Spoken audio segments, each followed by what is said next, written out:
Comic Geek Speak presents Murd's Time Bubble, the 30th time.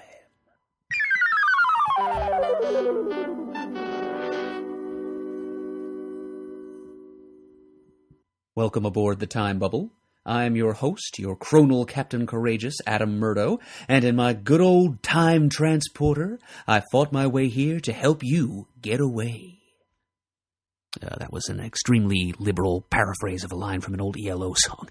I hope there's at least a couple of you listening who get the reference. But anyway, hi. How's everybody doing? How's your week been going? It's been kind of a busy week, hasn't it? It's a lot of things going on in the world at large and in people's individual private lives. Hope everyone had a happy Valentine's Day, madcap Mardi Gras, and ascetic Ash Wednesday.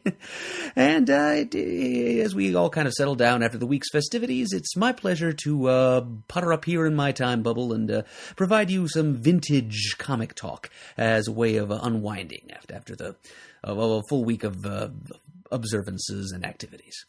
It's been a busy week here in CGS land, too, actually. A lot of things going on in the lives of the individual geeks, which is part of the reason why I'm here talking to you right now, as a matter of fact. Yes, it seems that this craft has been commandeered and pressed into service to the CGS Landian Royal Time Navy. To provide reinforcements in this time of trouble. All of which is just kind of a roundabout way to say that Pants is on vacation, Shane is experiencing some family complications, and the internet at the CGS studios has gotten so spotty that Chris Eberly can't even call in via Skype to participate in a show. So that leaves me last geek standing here, folks. I am the lone sentry upon the ramparts. I'm the only one who's able to generate any content for you at this particular point in time. So if there's going to be a CGS episode this week, and you're the only geek who's able to produce it, what is a lone geek to do? Why, to dust off his solo project. That's what. Hence, the Time Bubble, the 30th time. It does seem lately that this metaphorical time machine is being used more often as an emergency vehicle than as a chartered pleasure craft and occasional smuggling vehicle, as I'd originally planned, but one does what one must. A few quick words of explanation for those of you who may be hearing your first ever Time Bubble episode right now. The basic premise here is, well, the thing with me as a comic book reader is that I'm just a tiny bit behind in my reading, as devoted listeners to Comic Geek Speak of many years' experience will know. As a matter of fact, I'm just now getting around to reading comics that I first bought at the end of 2003. That's just how huge a tiny bit behind I am in my reading, in point of sad fact. So this podcast, the reason I brought this podcast into being and began recording it was to give me a platform from which to regale you, the listeners, with my own occasionally long-winded thoughts on the comic books that, for whatever reason, I saw fit to purchase back in the early 2000s and have just gotten around to reading somewhat recently. So basically, if you've ever heard me go on at length about a particular issue of a comic book on, say, an off-the-racks episode of Comic Geek Speak, Murd's Time Bubble is basically that, only for about 2 solid hours, and about comics from the early 2000s, or sometimes even longer ago than that. As a matter of fact, this episode happens to be one of those times. So that's pretty much what's in store for you here. That doesn't sound appealing to you? Forewarned is forearmed. Now's your chance to press that stop button and eject. Use the emergency flotation device as you drift off through the time stream back to your point of origin. But if all that sounds good to you, and or if you've served aboard this vessel before and you know exactly what you're signing on for, happy to have you aboard. Now, before we shove off on this unscheduled voyage of the Time Bubble, let me take a few moments to say a few words of thanks to the folks who are members of the comic forums and who stopped into the forum thread for my last episode, the 29th time, to leave a few comments and musings, and in some cases very substantive posts in response to what I had to say in that episode. In particular, Eric Nolan Withington, a longtime Comic Geek Speak contributor and consultant pro bono, whose input regarding the publication history of various comics and biographical details of various creators, including the proper pronunciation of their names, is always very appreciated on this podcast and its parent podcast, Comic Geek Speak, as well. And also to Chris Beckett, a longtime listener whose help and insights I sought by name, actually, in the last episode. Asked him to sound off on his thoughts on how Jeff Johns' attempted revamp of the Flash villain Gorilla Grodd went during Jeff Johns' run on Wally West, The Flash, in the early 2000s. And Chris responded in a manner above and beyond the call, in fact. He came on and typed out an entire ape-ed column, if you will, about Johns' Grodd. And so, Chris, thank you. I know The Flash is a subject of particular interest and affection to you, and I thank you for sharing those insights with me and with everyone else who happened to take the time to read them. And I thank also everyone else who stopped by that forum thread to pay their respects, including Bionic Dave Goldschmidt, Jason Daniels, the original G-Man, Alan Bowe, just the whole gang. I'm not always the best at responding to posts on the forums. Sometimes I do, sometimes I don't, but please rest assured that every single post and comment you leave on the forums or on the subject of our podcasts are read by yours truly, and they are appreciated. So thank you very much for your thoughts. And now let's move on to some more of my thoughts. First on the itinerary tonight, we have a comic book cover dated December of 2001, and I've actually been waiting for this particular comic to come up in the old Time Bubble review queue for some time now. It's a comic that was not very widely read at the time of its release, and that is therefore even less widely remembered now. It's a treasure that's been buried beneath the tillage of time. And that makes it exactly the kind of comic book that this podcast exists to promote. It's something that I just happened to pick up and enjoy, pick up at the time and enjoy several years later, and that it's now my pleasure to share with all of you. I'm talking about the first issue of Volume 3 of Doom Patrol. Yes, that's right. It's DC Comics' celebrated superhero team of the Strange, ragtag group of superhuman freaks of nature and societal outcasts who band together to protect a civilization that had no other place for them. Yes, it's a classic dating back to the Silver Age, perhaps best known, though. Its reputation was really made. I guess it's had several different reputations throughout its various iterations. It's fondly remembered in a number of its incarnations, actually. It had a sort of a 70s revival.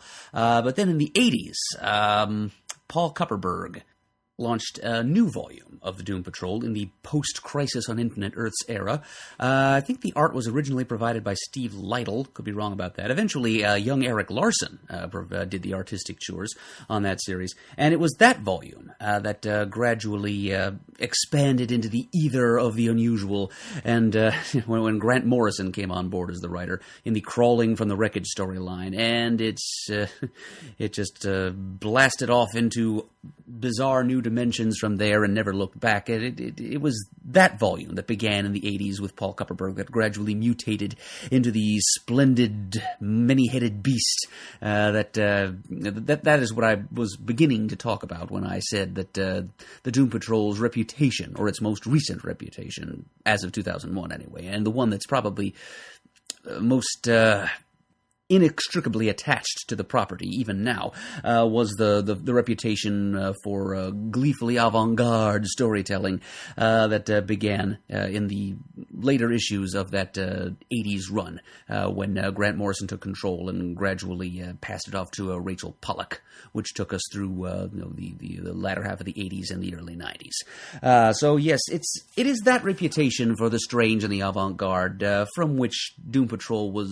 slowly beginning to recover as of 2001. It was at that point that high-ranking DC editor Mike Carlin apparently made the decision that the group needed to be reintroduced. Why he thought the time was right, I'm not sure. It might just be that the time had come to renew that trademark, so they needed to publish something under that title. Handed the assignment off to editor Andy Helfer, and Andy Helfer secured the creative team of John Arcudi as writer, and in his American debut, a Malaysian talent named Tan Eng Wat, whom some of you may remember as the artist who drew that X-Men Legacy series written by Cy Spurrier a few years ago. It's the one that was starring Professor X's son, Legion. But this is where he first got himself published in American comics. And so that is the creative team we have to work with here in this relaunch. The front cover usually a good place to start when talking about comics like this. It's got an image of, the tagline, first of all, at the top. It reads, 4/5 new, all different. And this is a reference to the fact that this new 5-member team consisted of 4 completely new characters and 1 robot man, a founding member of the Doom Patrol who's been with it through all of its incarnations since. Although, as future issues of this 3rd volume will reveal, even this robot man is not quite the sturdy link to the past that he appears to be. He's not exactly not new. We'll put it that way. Just let that mystery dangle out there for the time being. But the image on the cover is a robot man with a very woebegone expression on his face. And yes, in this volume of Doom Patrol, robots can indeed pull facial expressions. He mugs like crazy. Just some of the artistic liberties that Taneng Wat takes with his art, of which I'll say more a little later on. And reflected in the burnished metal cranium of this new kind of, not new kind of robot man character, we see reflected the visages of the other 4 new members of the team, Kid Slick, Fever, Freak, and Fast Forward. And as poor Cliff diffidently regards his new teammates and charges, there's a single thought balloon going from his head, and in that balloon are the 2 words, "We're doomed." And that's not merely a clever allusion to the name of the group or the title of the series either. That's writer John Arcudi being pragmatic and, as it turned out, prophetic as well, in his own distinctively phlegmatic fashion. I've never met Mr. Arcudi, but he has a reputation for being a fairly downbeat individual. But yes, he's a sort of... You could almost say that the subtext for that remark is his making a prediction that the series isn't long for this world. And as it turns out, it kind of wasn't. The series only lasted 22 issues, as it happened, which, when all things considered, when one takes into account the number of things that this volume of Doom Patrol had working against it, is not really a bad run. I mean, it went on for almost 2 years. Contrast that to the average lifespan of a new series nowadays. I don't think they should be too ashamed of a run that length. And the cover to the 22nd and final issue of the series, it mirrors visually and also validates thematically this one. It's a kind of bookending. It's pretty much exactly the same image, but with ghastly zombie-like images of Robot Man's 4 teammates reflected on his polished skull cap instead, and he's thinking to himself, I was right. We were doomed. Yeah, anyway, so this is sort of a pessimistic starting point for this series, you might say, but it suits the tone of the series and the characters, and it's certainly right for Arcudi's authorial voice. I might as well mention now, before proceeding, to say a little bit more about the aforementioned Mr. Arcudi. He's an underrated writer. I mean, he hasn't done that much work for mainstream comics, but he's got a body put together. The other major thing that he produced for DC Comics was a series called Major Bummer. Came out a couple of years before Doom Patrol did. A few of you may remember it. It's the story of a 90s-style slacker who suddenly receives fantastic superpowers and has absolutely no interest in using them for anything.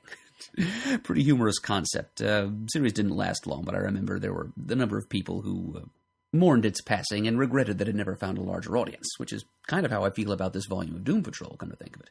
And Arcudi, he did the majority of his published body of work for Dark Horse, actually. He's way back at the beginning of his career, when he teamed up with then neophyte artist Doug Monkey, whom I know a lot of you have heard of by now, and together they developed the concept of the Mask into, the version that was ultimately optioned and adapted into a film in 1994 starring Jim Carrey.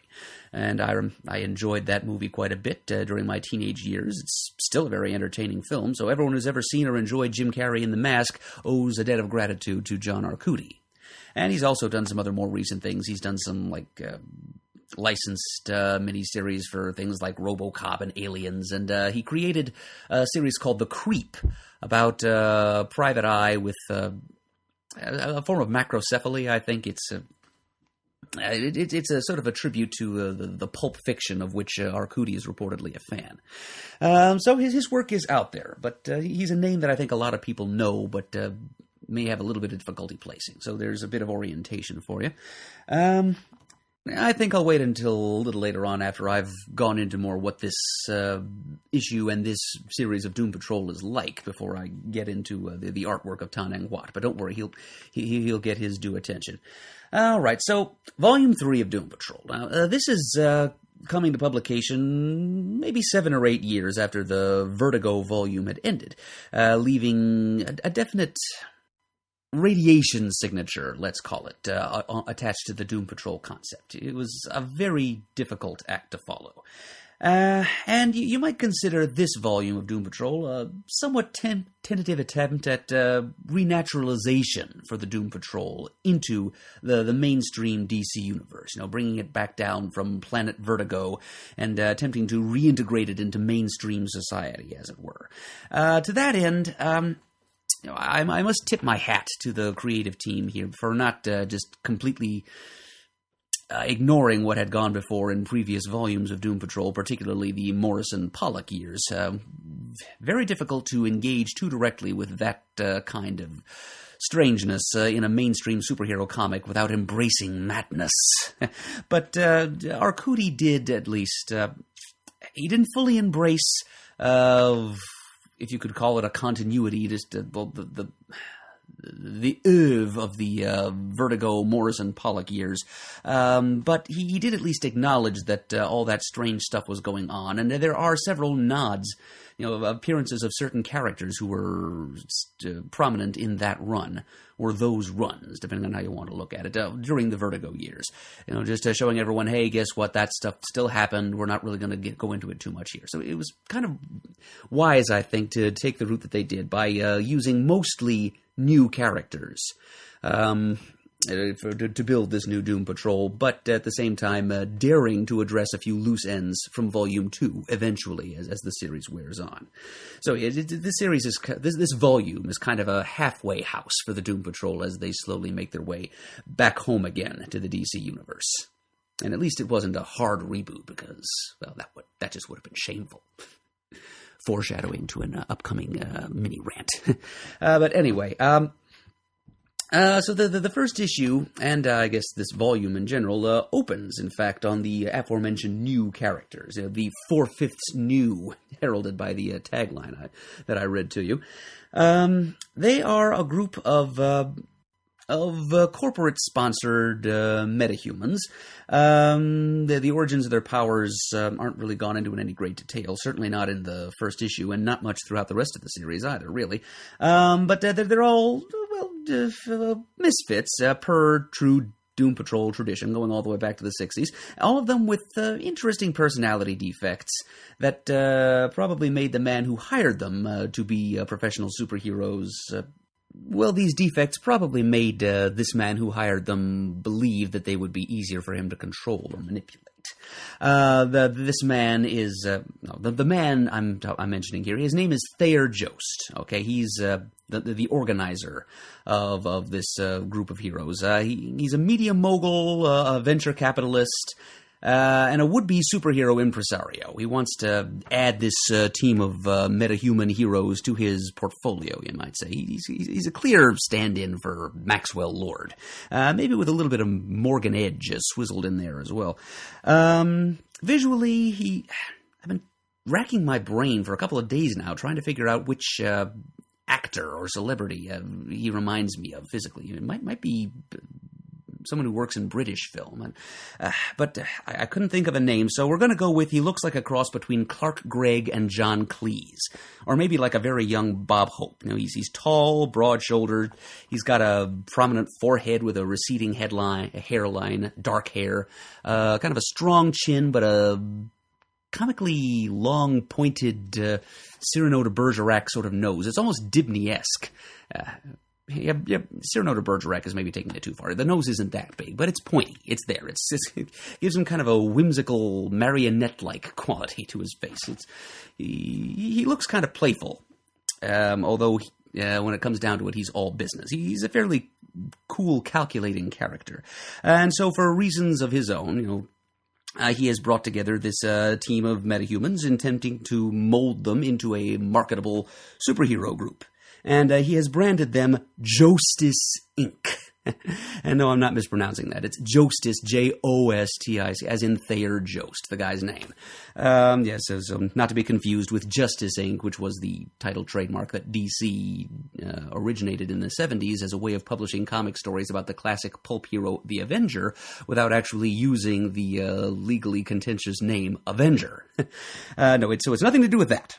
It's just a crappy placeholder name thrown in there, something for the guy to call his team until he can acquire something with better consumer recognition, shall you say. So he's on the lookout for a better name for the team, even as the issue opens. And it opens on these 4 members of Justice Inc. In a training simulation.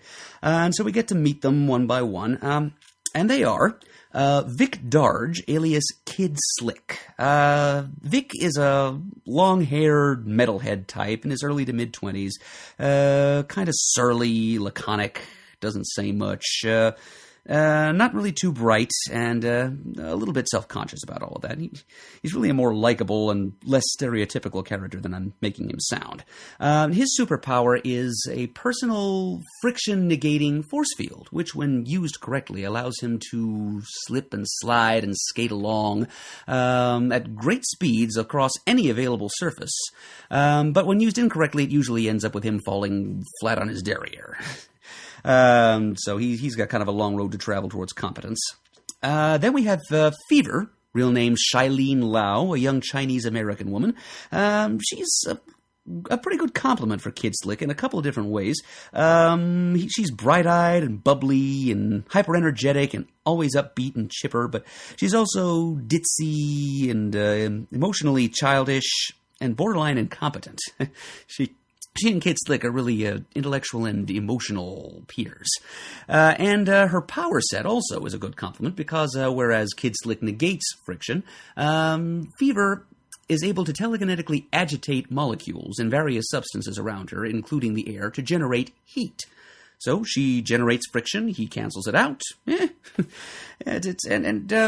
Slick actually is infatuated with Fever. He's smitten with her, and he sort of moons over her in his own quiet, sullen way. And Fever is, la la la la la, completely oblivious to it. So I kind of found myself cheering them on after only a couple of issues.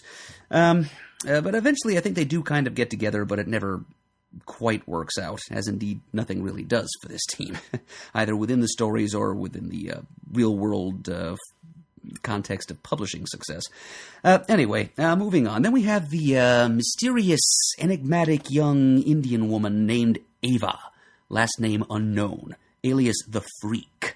Ava is, she's only a little bit more talkative than Kid Slick is, although she appears to be more intelligent. She's enigmatic, a little bit off-putting, and occasionally out-and-out terrifying, especially when she starts using her powers, which involve bands and tendrils of inky black semi-solid energy emanating from all of her body, her hair, her fingertips, mysterious tattoos on her shoulders and upper arms.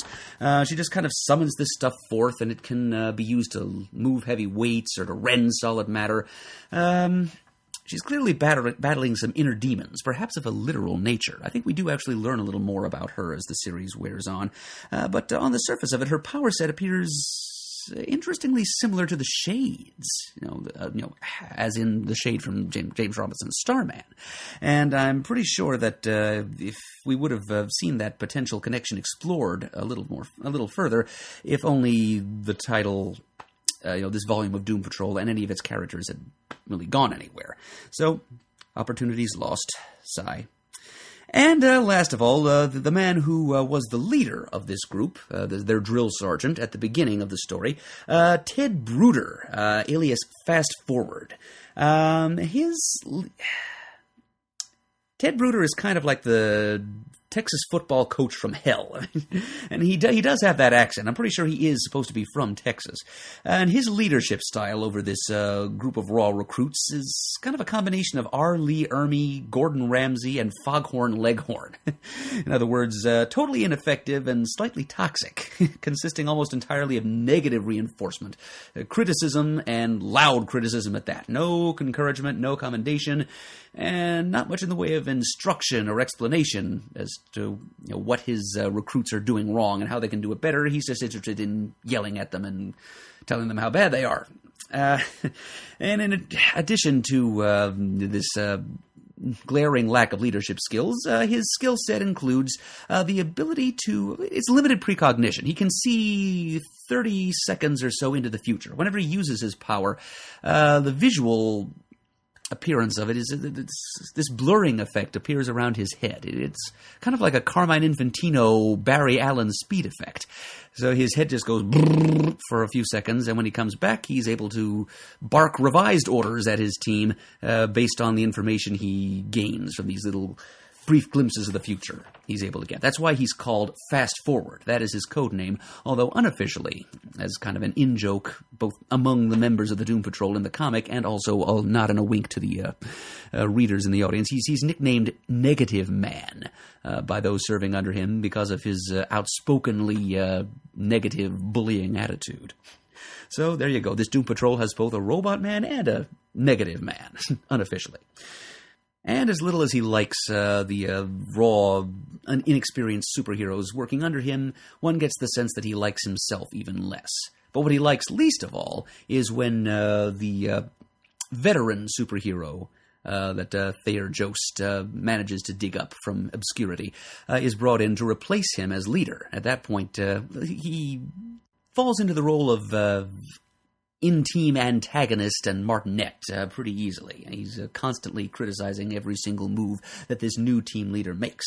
And we are introduced to this veteran superhero and new team leader within the space of this first issue, as Thayer Jost, the organizer of this ragtag bunch, is scouring the media for a new angle that he might be able to incorporate into his new superhero team concept. And he finds it when he sees a write-up in the newspaper of a long-forgotten superhero who, almost by accident, saves a few bystanders in the city where he lives and works. And that hero is Cliff Steele, Robot Man. Yeah, now Robot Man is kind of the only tenuous thread connecting this new Doom Patrol to its previous incarnation, so this issue does pay most attention to him. We're first introduced to the new characters, but then we quickly move on to Cliff Steele. And when we meet him here, he's become a working-class hero, a Rust Belt worker who actually rusts. He's working in a factory, in a boiler room setting where the temperatures and other working conditions are too extreme and dangerous to be OSHA approved for normal human beings. So he's kind of being a hero in a sense to his coworkers in that regard by doing the jobs that are too dangerous for them to handle. His employers are very happy about that. His coworkers, however, tend to look a little bit askance at him because, after all, he's a human brain in a robot body. That does tend to be a little bit off-putting. So his existence is not portrayed as exactly ideal, but one gets the sense that while Cliff isn't exactly fulfilled by it, he takes satisfaction in knowing that he's left all the weirdness and vainglorious heroics of the past behind him. But then this little accident happens in the city where he accidentally saves some pedestrians from an out-of-control car. And based on the little bit of unwanted press he gets from that, Thayer Jost is able to track him down and bring him in. And, well, one would think that Cliff, being happy with his proletarian existence, that Jost would have a harder time getting him on board. But interesting wrinkle introduced here during the interview between Thayer Jost and Robot Man. Robot Man has a mysterious little side project that is leeching away a lot of the money that he's making at this factory where he's been working. He's very well paid there because he's doing incredibly dangerous work, so he's getting all kinds of hazard pay. He's saving the company a whole lot of money and making them some positive press, so he's earning $75,000 a year, and yet for some reason he can barely make rent on the little apartment he occupies. And at that point, Thayer Jost hands Robot Man a folder in which is information about the little side project Robot Man's been working on, and Cliff demands to know how he knows about this. And this project is another one of those little ties or nods to the Morrison Pollock years of Doom Patrol, and that will unfold in future issues. Cliff has been... he's been caring for one of his former Doom Patrol teammates from the Vertigo days. And so that proves to be a fairly important detail of Cliff's backstory as of 2001. We do gradually learn what became of that last Doom Patrol team, and particularly what became of Robot Man that led him to his current state. But when Jost assures Cliff that he can help him with his side project, this little bit of benevolence he's been working on that's been sucking away just about all of the money he's been earning toiling in a factory, Cliff is on board with this new team pretty quickly. We get a scene where he is introduced to all the different Doom Patrol members. He hits it off with all of them except for Ted Bruder, fast forward Negative Man, whatever you want to call him, right away. And so we get a little training montage where he works with all of them, and lo and behold, because he does more than simply screaming at them, he gets some results. He actually enables them to improve a bit as superheroes. And by the end, we discover that Thayer Jost signed Robot Man not just for his experience, not just to come on board as leader or advisor or whatever for this new superhero team. He's also licensing from him the rights to the name Doom Patrol so that it can be applied to Thayer Jost's little corporate superhero experiment, his little prefab four of superheroics. And so the new Doom Patrol is born, and the issue ends with kind of a group posing shot, everybody in an action pose, except for Ted Bruder being negative as usual, just standing there saying, "This uniform stinks." And there we have our introduction to this new lost generation, I think I'm going to call them, of the Doom Patrol. These new characters, doomed, shall we say, in Robot Man's and John Arcuti's own words, not to be very well remembered in years to come. Fairly likable bunch of characters, too, for what it's worth. And they do go on to have some awfully strange adventures. Nothing on quite the, the numinously bizarre avant-garde storytelling of the Vertigo volume, of course. Nothing's ever going to top that. Although Gerard Way is doing a pretty good job with his Young Animal series right now. He's taking the team in pretty similar directions, albeit in his approach is rather more twee than anything that was attempted in the 80s and 90s by Morrison and Pollock. But it's closer to meat and potatoes superheroics, but it's got its own unusual downbeat flair. A large part of the success, what I call its success anyway, its success in my eyes anyway, is the art of Tanang Wat. I said I was going to hold off for a bit to talk about his contribution here, but as I've said, this is the first time he ever got himself published in American comics. Andy Helfer, the editor, has a little one-page, what this series is and how it came to be kind of editorial to fill the space that will eventually be occupied by a letters page at the end of the issue. And it's mostly about how he first encountered Tanang Wat. Apparently, Andy Helfer attended a World Manga Summit that was being held in Hong Kong. And while there, he met a nice young man who spoke English. His name was Tan, and he was from Malaysia. And the two of them just started hanging out. It wasn't until like the last night of the summit, the way Helfer tells it, that he learned that Tanang Wat actually was an artist. Apparently a friend of Watts said to him, "Hey, you got to see this guy's art." So Helfer asked Tan to go upstairs and get some pages to show him, and he was blown away. And he kept Tan's contact information on file, and on getting back to the States and being assigned the Doom Patrol relaunch by Mike Carlin, he thought of him and brought him in on this project. And he really does brings a truly quirky, kinetic style, very, very well suited to the tone that John Arcudi brings to this new group of heroes. It's fresh and futuristic, but it's still got the dirt and rust of centuries under its fingernails. If I had to sum up the tone of the comic as a whole, between visuals and writing, I might even call it industrial.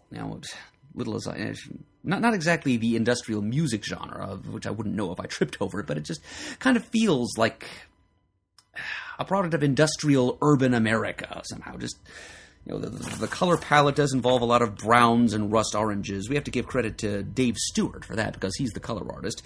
Plus, incidentally, letters by the legendary letterer Bob Lappin. So I think I've covered the entire creative team now. But yeah, it's just kind of this dingy, grungy, downbeat, slumdog, underdog kind of feel to it. And maybe I've just got underdogs on the brain right now, thanks to the Philadelphia Eagles' recent Super Bowl win. But that's another story for another time. But yeah, Ta-Neng Wat's art style, It's got a definite manga influence. I mean, he did meet Helfer at a manga summit, after all, and you can just tell looking at the way he draws certain things, the clear presence of speed lines in a lot of his action shots, and certain facial expressions on Robot Man, for one thing. The fact that he's a robot who is able to make facial expressions in the first place shows the kind of looseness and visual license that a manga artist will take, but also the facial expressions, the extremely exaggerated facial expressions you can see on the faces of some other characters. The way he draws the silly faces that Shailene Lau, the playful, childlike Fever, makes sometimes. It's enjoyable to see. So yes, it's interesting stuff. If I could elevator pitch it, I'd say just picture Chris Pacello's style if he tried to draw manga, and that's might give you an inkling of what what awaits you if you tried to pick up these early Doom Patrol issues with Ta-Neng Wat's art in it. I mentioned earlier that he also did for Marvel that X-Men Legacy series starring Legion, which probably should have been titled Legion, but again, that's another gripe that I've already covered fairly well in the Comic Geek Speak podcast. So that series, written by Cy Spurrier, Ta-Neng Wat did the art for that. That was only a couple of years ago, 2013, I think. Or maybe 2012, 2013, something like that. And I really didn't like the art that he turned in for that series as well. It seemed to me to have devolved over time, or at least to have evolved in a direction that I don't perceive as progress. His art there is just a lot less interesting to me than the art he did for Volume 3 of Doom Patrol. Didn't have quite the same verve to it. And eventually, as the series wore on, John Arcudi was a fairly well-read gentleman, I've gathered. He managed to incorporate several elements of Asian folklore into the stories he was telling with these characters, which must have been fun for Ta-Neng Wat to draw. Yeah, so, bottom line, it's a fun, quirky series, weird, but without being too weird. As I said, they were trying to reintegrate these characters into the DC universe proper, so they needed to tone things down a little bit. Just move it away from the direction it had taken, but which had followed its course. My recommendation really is to try this series. It's good stuff. As I said, there's only 22 issues of it. It's a very unique flavor. I think it must have developed some fans, or otherwise it wouldn't have had even as long a run as it did. Goodness knows DC during the late 90s and early 2000s had a number of other series that didn't even enjoy that much success. So yeah, if you see it, pick it up. And then you can share in my my resentment, my entitled fanish indignation that these characters ultimately, when the series had run its course, went nowhere. I think a later volume of Doom Patrol, a little after Infinite Crisis, I think, written by Keith Giffen, I think he actually picked up one or two of these characters. I know Thayer Jost put in an appearance. As I said, he's basically an analog for Maxwell Lord, whom Giffen created, so I can see him having some fun with Thayer Jost in a Doom Patrol comic. And a couple of the others, I think, were used in Teen Titans along the way, but for the most part, they were... I think it was Fever, ended up being killed as cannon fodder. It's just the way of the fictional world, I'm afraid. So, yeah, I'm sorry that the characters weren't used very much, and even more sorry, and even angry a little bit. This is the mini rant I warned you was coming, that this whole thing, this particular volume of Doom Patrol, call it the Lost Generation, or the Forgotten Generation, if you were, because it was literally wiped from the memory of the denizens of the DC Universe by an ill-advised retcon. They were retconned out with extreme prejudice, in fact, during a hard reboot that began in the pages of JLA it was executed by John Byrne with some input by his old crony Chris Claremont, instigated by Dan DiDio, who by that time was rising to power at DC. And this all happened in like early 2004, just like 7 months after this volume of Doom Patrol was canceled at issue number 22. Its corpse had barely cooled before it was, that wall of antimatter came along, or that shockwave of Superboy Prime punching the walls of reality, as we later learned. That was literally adduced as an explanation for this major mess of Doom Patrol-related DCU continuity that was created by this ill-advised hard reboot that Byrne, Claremont, and I still blame DiDio mostly for it. You can tell him so if you want. I won't care. That they put into place.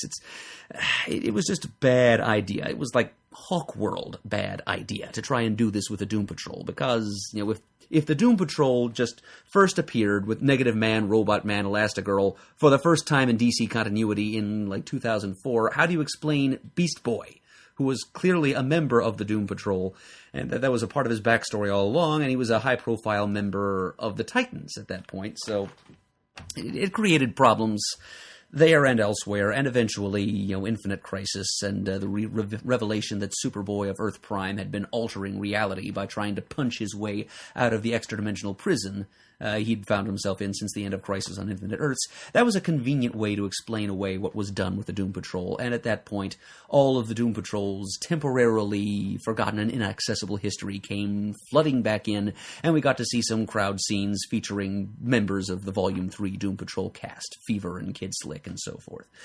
So, all's well that ends well, I suppose, but I'm just sorry that the group had to come to such an end, and really didn't get a chance to establish much of a legacy, because they're a group of likable underdogs, and I'm kind of a sucker for that. And their series is it's a well-made product. It's artistic, and it had its own unique voice and flavor, and it introduced a few interesting narrative twists along the way, some of them having to do with the Doom Patrol's history to that point, and well, I'd like for a few more people to know what it is I'm talking about. So please, if you get the chance, give this volume of Doom Patrol from 2001 and through 2003 a chance.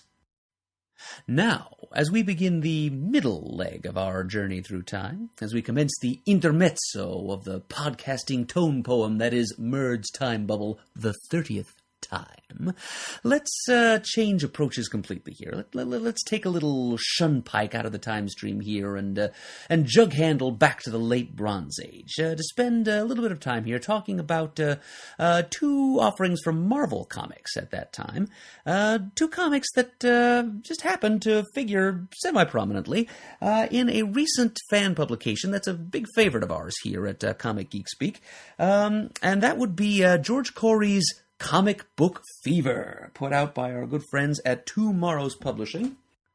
I have my own copy right here by my side, autographed by the author, and also by Alex Ross, who provided the painted cover. And it's subtitled A Celebration of Comics 1976 to 1986, and that's pretty much exactly what this excellent, entertaining, informative, and lovingly compiled book. It addresses all kinds of major and minor, fondly remembered fan phenomena of the key decade covering 1976 to 1986, which a time period that was apparently very important personally to George Corey, the author, as he grew up. And so it's as much a memoir and a monograph as it is a work of history, but it functions well in either case. It's his love letter, appropriate, I suppose, to Valentine's Week here, to many of the various fanish comics and fantasy and pop culture related things that he enjoyed as a youngster. So a couple of the things that I'm going to be talking about here happen to play into his book, and I'm going to parlay that coincidence into sort of a small paean to George's work. So, George, tip of the cap to you here for publishing Comic Book Fever. You know, we here at CGS enjoy it very much, and I keep my copy in the glove compartment right underneath the flux capacitor on the time bubble. Now, pages 15 through 18 of Comic Book Fever are given over to one of my favorite topics in comics, the Bronze Age Team-Up series, with special attention given to Marvel Team-Up, the series that sort of gave the team-up subgenre its name. Published by Marvel Comics during the 70s into the 80s, ran for an impressive 150 issues. And in these few pages of George's book, there's some original quotations from Chris Claremont, a well-known and well-respected comic book writer of the period, who had a pretty hefty multi-year run on Marvel Team-Up, actually. It lasted for roughly 3 years' worth of issues, beginning with number 57. And some of his comments in that section of Comic Book Fever speak to one of the things that I like most about team-up books in general, and that's the challenge they present to a writer to be a little more creative. It's a pretty tightly bounded subgenre of superhero storytelling. There are a lot of restrictions. Oftentimes they were marginalized in terms of continuity. They were not the main or flagship series in which any of the participating characters appeared. So you usually had to beg, borrow, or steal characters from other editors. You couldn't take too many chances, but it was always a fun, creative exercise to challenge oneself as a writer to just work within those strictures to tell the most interesting, noteworthy stories possible. Stories that could make readers of these characters sit up and take notice and regard the series as something more than just a side note. That was how Chris Claremont regarded the assignment and how he challenged himself to fulfill it, in excess of expectations. And it's that kind of freewheeling creativity that I enjoy a lot as a reader about comic book team-up series as well. So just throwing these sometimes bizarre and preposterous combinations of characters together and seeing what coalesces on the printed page as a result. Just freewheeling creativity within a non-freewheeling format. And one of the best and most offbeat examples of what the subgenre of team-up superhero stories can produce can be found in the next comic I'm going to discuss here. This is from the first volume of Marvel Team-Up, number 74, cover dated October of 1978. And it teams up Spider-Man and the not-ready-for-prime-time players. Yes, I'm sure a lot of you have heard about this comic. A bunch of you have probably read it.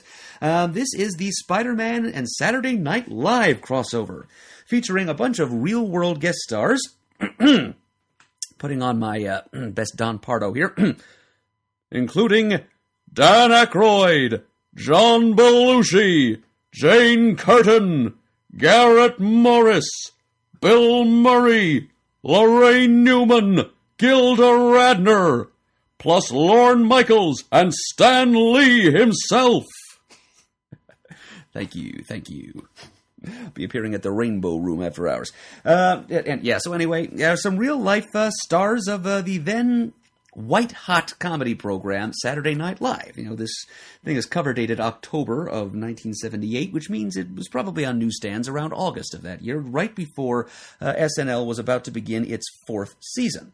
And a few of the recurring sketches and characters and catchphrases introduced on the show had already been pretty deeply embedded in the cultural zeitgeist. And so splashed right there on the front cover is one example of such a recurring character, John Belushi in his samurai persona, from sketches such as Samurai Deli and Samurai Night Fever. So you see Belushi clutching a katana blade and uttering a couple of Japanese characters, which probably spell gibberish in Japanese, and Spidey swinging in overhead saying, "Belushi, no! That samurai's for real!" You can sort of see from the perspective of the real samurai a silver-clad fist holding an even larger katana blade, while Belushi's castmates stand in the background egging him on. And bannered at the bottom of the cover is "Live from New York, It's Saturday Night," which, of course, is the title of the story. I mean, what else are they going to call it? And the creative team for this collision of worlds is the aforementioned Chris Claremont, Not partnered with John Byrne, however, his longtime collaborator, with whom he produced several issues of Marvel Team-Up, in fact, but this is not one of them. Marvel Team-Up at that time was being edited by Bob Hall, and Bob Hall saw fit to assign himself the penciling duties on this issue. Finished off by in inks and in colors by the stalwart of the Marvel bullpen, the immortal Marie Severin. And editor-in-chief at this time was Jim Shooter, by the way. Odds are he's the one who brokered, or at least had a hand in brokering, this entire arrangement between Marvel Entertainment, well, Marvel Comics Group, I should say, and NBC at that time. So, anyway, fall of 1978, excitement's in the air, and our story begins with a rainy Saturday evening, another weekend, another half-ruined date between Peter Parker and Mary Jane Watson. But Peter's managed to score tickets for Saturday Night Live, and he and Mary Jane are running late for the taping. They barely make it into the audience. But they do find their way into the balcony level, and it's there, on pages 6 and 7, we get the 2-page splash. You know, those immortal words, live from New York, it's Saturday night, booming in large letters across the top of the splash. And it's here that we become aware that this issue is one of those mighty Marvel meta moments which have been a part of Marvel tradition since long days past, when a writer would occasionally acknowledge the nested reality, so to speak, of Marvel Comics Group existing as a corporate entity in the Marvel Universe. Having an existence within the diegesis of the comics that they themselves published. And we know this because this episode of Saturday Night Live that Mary Jane and Peter are attending happens to be hosted by Stan Lee. It's an entire Marvel Comics-centric episode of Saturday Night Live, and it's kind of fitting, considering this is 1978, and this was one of the major moments in the history of Marvel media. Marvel was kind of a hot ticket in those days, almost as much as they are nowadays, having finally made their inroads into Hollywood and become a massively successful producer of movie blockbusters. But in those days, they were the big name on television, thanks to these things like the Incredible Hulk TV series. So it's not too surprising that Saturday Night Live would adopt the Marvel mogul himself, Stan Lee, as a guest host. And musical guest was none other than Rick Jones, professional superhero sidekick, who some may recall did have a career as a pro musician in the Marvel Universe back in the 70s. So I guess his agent Mordecai B.P. Boggs must have arranged this gig for him. We don't actually see Rick play. In fact, I don't think we even see him on panel much, but he is mentioned by name as the episode's musical guest. And Stan is up there. He does the opening monologue, gamely enough. And this, quite a get this is, because they got Stan on the show before he made it big in the pictures. And even before he went gray, apparently, because this is late 70s Stan sporting his signature sunglasses and just a little bit gray at the temples. He's looking good. He hasn't gone full Silver Fox yet, but you can tell he's on his way there. So, Marvel Comics on a television in a Marvel comic. Who says this isn't the mighty Marvel age of self-reflexivity? So, anyway, we've got a genuine Marvel Comics superhero in the audience for this taping at Studio H in Rockefeller Center in the balcony level with his sweetheart by his side. But their evening is about to be thrown even more off the rails by strange happenings brewing backstage. It seems John Belushi has received a mysterious package, which he mistook for a piece of fan mail, found a mysterious ring inside this mysterious package, and he put it on his finger, and mysteriously finds himself unable to remove it. But the show must go on, and go on it does, while Belushi continues to struggle with the ring, and while a sinister figure who is supposed to be the recipient of the ring arrives at Rockefeller Center with mayhem on his mind, accompanied by a stereotypical even, New York City 70s comic book goon squad, a bunch of hired thugs in tow. He instructs them to fan out, search all the dressing rooms, find that ring at all costs, but do so subtly, try not to attract the attention of any of New York City's multiple superheroes, little suspecting that one of them is attending the taping incognito, of course. So, his hoodlums fan out. Spider-Man notices something is amiss soon, makes up the usual excuse to get himself away from Mary Jane to go into action. And so Spidey is prowling the back corridors and catwalks of Studio 8H and encountering the members of the not-yet-ready-for-primetime players. And he's able to take advantage of the fact that the mysterious villains' goons are apparently afraid of superhero entanglements. He's able to get some of the SNL cast members to impersonate various Marvel characters. We get to see Lorraine Newman dressing up in the then Ms. Marvel costume, which was the black one with the sort of yellow sort of lightning bolt streak across the front of it. And in 1978, Lorraine Newman is muttering to herself that she feels silly wearing this. So, it's a bit easier in that context to understand why the costume was updated a bit recently. I think Ms. Newman would have felt far less silly wearing what Carol Danvers has been wearing nowadays as Captain Marvel.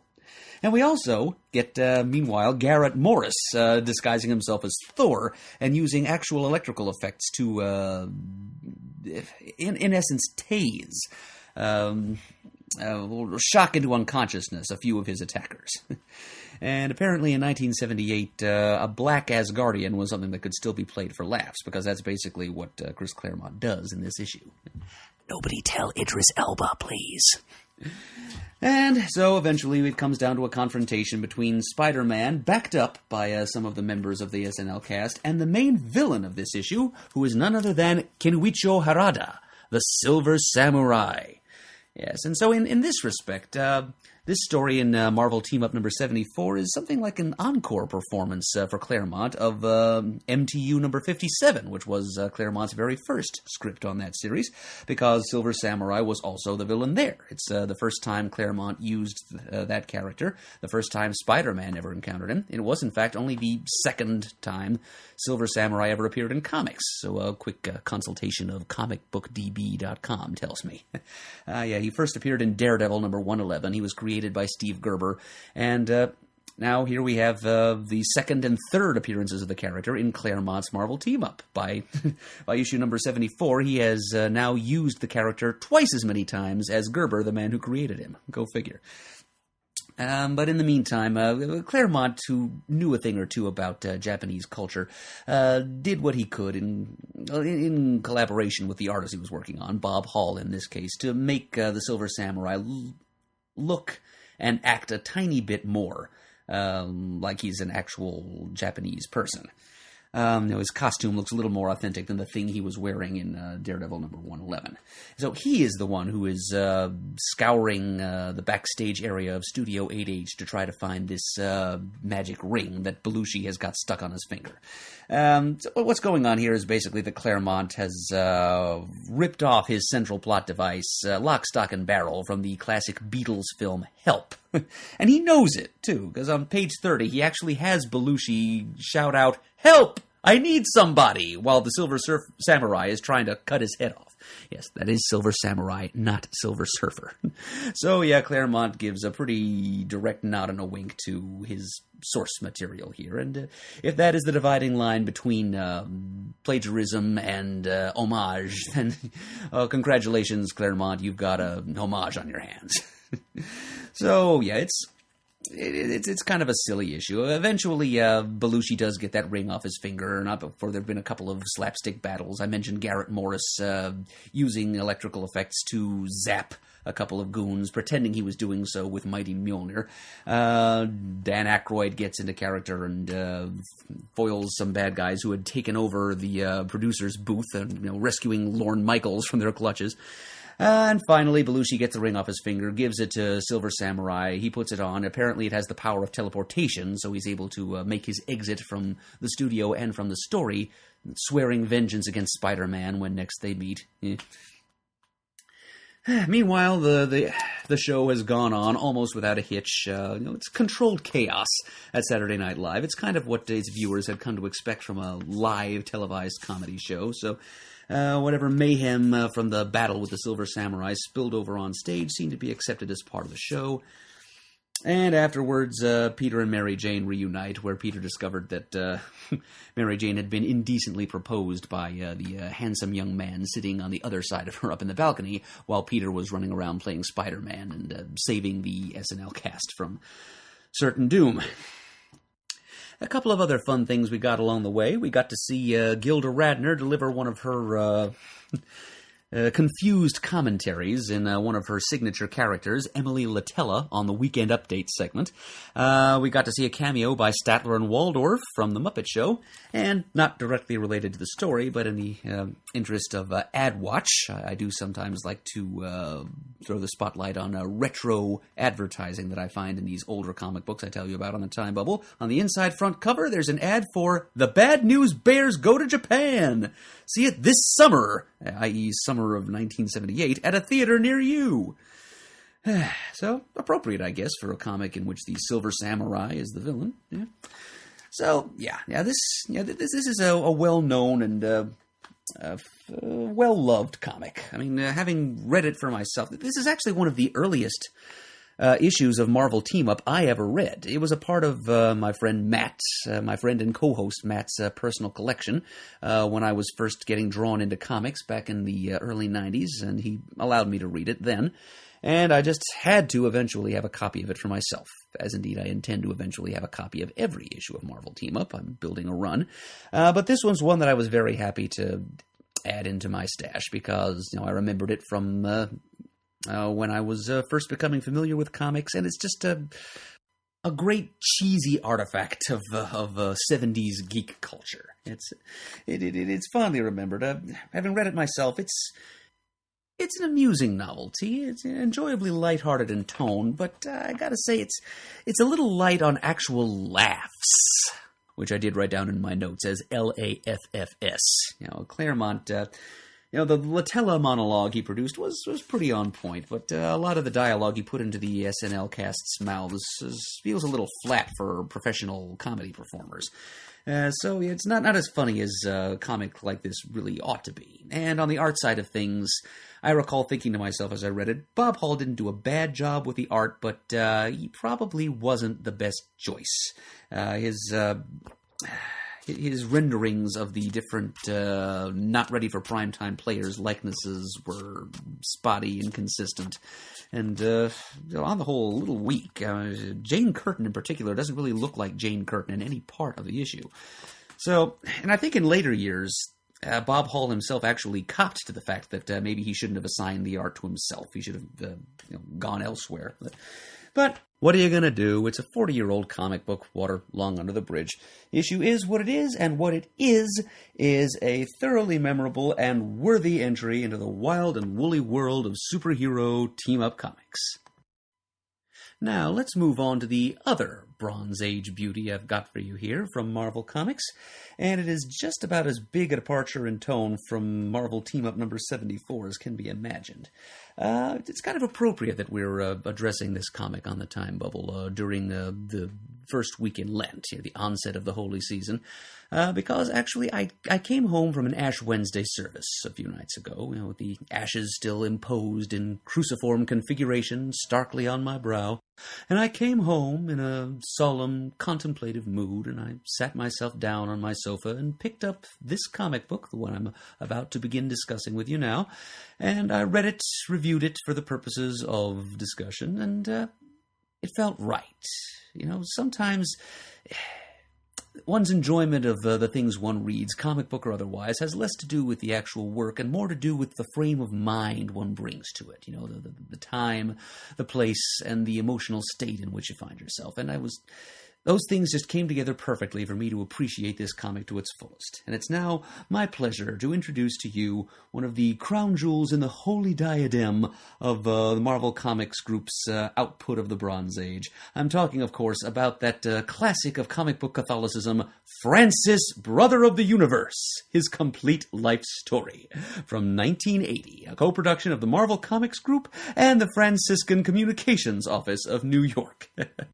In fact, this unique well, not so unique because it spawned 2 sequels, but a semi-unique publishing project for Marvel Comics was so much in collaboration with the Franciscan Communications Office that the plot was actually supplied by the director of said office, Father Roy Gaznick of the Order of Friars Minor, who was sort of like the OFM's media liaison. He had also advised on a few other projects, including Franco Zeffirelli film about the life of St. Francis of Assisi, an NBC News documentary, and even a musical about St. Francis, which hit off Broadway in 1978, and it was entitled Francis. Can you hear the jazz hands in my voice as I said that? Because I'm totally doing them. Francis! So, yes, this is 100% official Franciscan content, lovingly plotted by Father Roy, and after... There's a page of explanatory text here on the inside front cover explaining how this comic came to be, and it began in Japan, of all places, apparently. Apparently, the Marvel Comics representative in Japan was meeting with a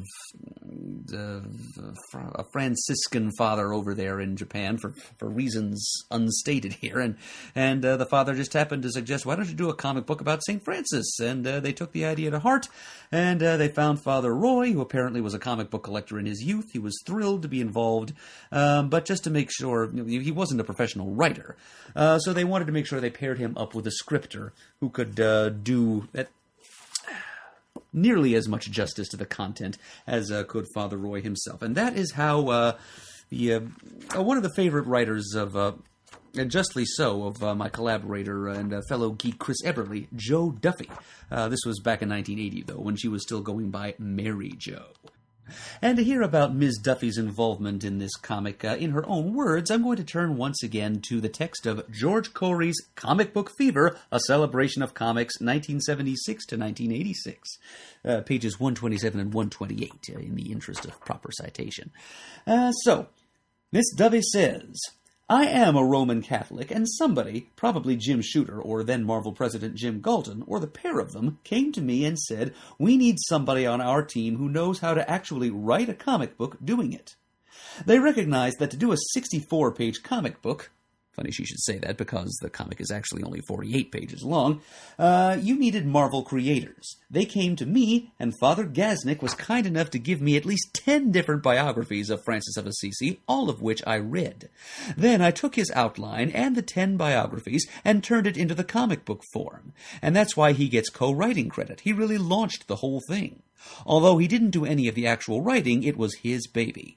And the funny thing that happened is, right after it came out, somebody realizing we've got to keep in mind who our audience for this is, bound a copy of it very nicely and gave it to Pope John Paul II, who had only just been invested as the Pope. And the Pope sent a messenger back within a half hour saying basically, ooh, please do me next. End quote. And that is actually exactly what happened. Marvel then did go on to do a comic book that was a one-shot comic book autobiography of Pope John Paul II, and followed that up with a third about Mother Teresa, none of which involved Mary Jo Duffy in any way. And she goes on these quotations in Comic Book Fever to say she feels a little bit of resentment about that, but she's still gives due to the creative teams that were tapped to write those 2 other Catholic comics because, well, they apparently did a pretty good job. And she finishes up her quotations here by stating that the writing of this comic book, quote, completely redeemed me in the eyes of my mommy, end quote. Apparently, the Mary Jo Duffy's mother was took kind of a dim view of her daughter writing disreputable funny books for a living. So writing a nice Catholic comic did wonders for the relationship between mother and daughter, apparently. And that's the magic of comics, folks. Never forget that. So, yes, this the very different direction for Marvel Comics to take in 1980, but I really can't argue with the outcome. This was an interesting and inspirational read. You know, it covers, as the front cover proclaims, St. Francis's complete life story, from his birth in the city-state of Assisi in 1182 to his mildly dissolute youth as a well-to-do member of the middle class, his first experiences with the horrors of war as a young soldier, and then, during a journey to participate in yet another fruitless combat, this time, of all things, in the service of the Pope against the Holy Roman Empire, he heard what he believed to be the voice of God telling him to follow God and to rebuild his church. And he obeys at length over the course of the rest of the biography as he undergoes a spiritual awakening, forgoes all earthly material things. He founds his order, the friars minor, the little brothers who value poverty and the teachings of the gospel above all things, and how he struggled to keep that order free from internal corruption and moral lassitude. His travels through Egypt during the Crusade, petitioning for peace on both sides, and ultimately his death in 1226, after having either performed or at least been party to a few miracles along the way. Or so the story goes. And once that story is over, the reader can still enjoy a couple of illustrated maps, a fact sheet of St. Francis-related trivia, and illustrated page here of detailing how St. Francis contributed to a couple of well-known Christmas traditions of the modern age, Christmas caroling and the Christmas nativity scene, and even the complete lyrics to one of the songs for the 1978 off-Broadway musical, Francis. Oh, I nearly neglected to mention, the art for this one-shot comic was provided by Big John Buscema on the layouts, and finishes, inks and colors, provided for this comic as for Marvel Team Up number 74 by Marie Severin. What can I tell you? The lady got around. And the art style is appropriate to a church-sponsored project like this. And as I said before, this is fully sponsored and collaborated on with the Order of Friars Minor, the Franciscan Order, which St. Francis founded and which still exists to this very day. And it was distributed through the Catholic Paulist Press to Catholic and related communal congregations throughout the country. But the art style struck here by Buscema and Severin, I guess it's sort of striving to look a little bit like maybe 19th century engravings or even older woodcuts. It's a fairly extensive use of Hatcher throughout, and it does kind of give it an old church feel, but it had spots, but at other spots it just kind of looks like Joe Kubert drew it, oddly enough. But yeah, it works. It works. That's the important takeaway here. It helped to set the proper mood. So, it made for an interesting Ash Wednesday read, even for a non-Catholic like myself, just a practicing Protestant. There's something for just about everyone to learn from the philosophy of St. Francis, as laid forth here by Father Roy Gasnick and Mary Jo Duffy and company. I know a lot of people out there don't much like God in their comics, unless he's wearing a winged helmet and swinging a big hammer. But, This comic, despite being a trifle maudlin in tone and unabashedly pious, there's some people who might call it pedagogical at best and propagandistic at worst, but whatever it is, whatever you call it, it's a well-made example of sane. Okay, it's a good solid story, and it does have some legitimate historical value, whatever your personal beliefs happen to be. So, if you have any interest at all in European history, and or if you have any tolerance at all for unabashed Christian sentiment, you give this comic a try if you find it someplace. If nothing else, it and the two other Catholic comics that followed it, this little trilogy of Catholic comics that Marvel somewhat uncharacteristically decided to publish in the early 80s, they're at least historical curiosities, novelties. I happen to have all three of them in my collection, and I'm proud to say that I do. So, pick them up and give them a try if you find them someplace. And I know that there are a lot of copies of them in circulation. As I said, the Paulist Press distributed them far and wide, and for use in Sunday school and so forth. And the copy that I have, I know I didn't get it at at one of the traditional spots, like a comic shop or a convention or anything like that. I probably got it from a yard sale or a church bazaar or something. It is in pristine condition. And I'm pretty sure that this is a copy that was just sitting in a stack of similar copies in a vestry closet in an Episcopalian congregation someplace or something for years until finally it found its way out into the public. But clearly this is not one that was heavily read. So it's in great condition, and I'm going to make it stay that way, holy relic that it is.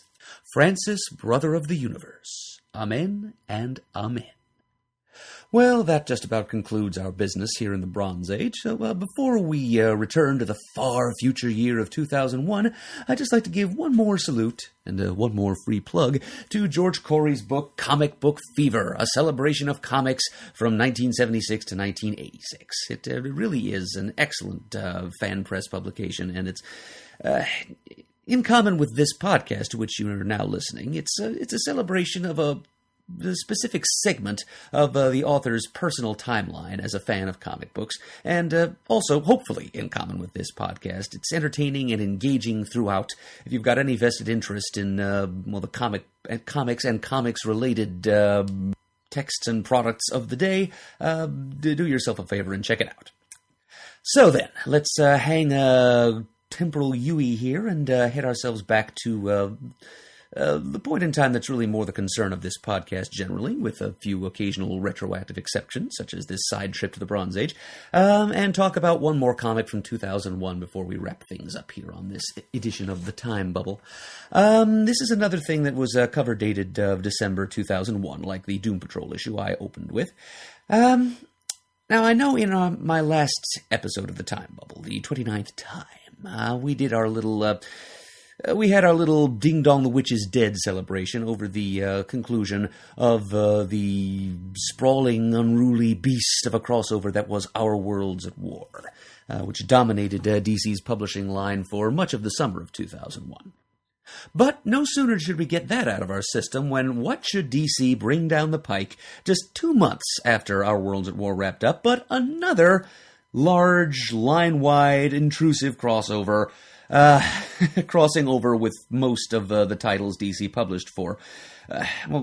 This one only lasted the span of 1 month, but even so, that's coming that hard on the heels of Our Worlds at War, barely 2 months later, was a little bit much. This is a story that was called Joker Last Laugh. And I'm looking at the first issue of the tentpole miniseries, which was 6 issues in length, published weekly. And then that is W-E-E-K. L-Y. It wasn't a weak effort in publishing. It was published one issue per 7 days. Just to make sure there's no misunderstanding there.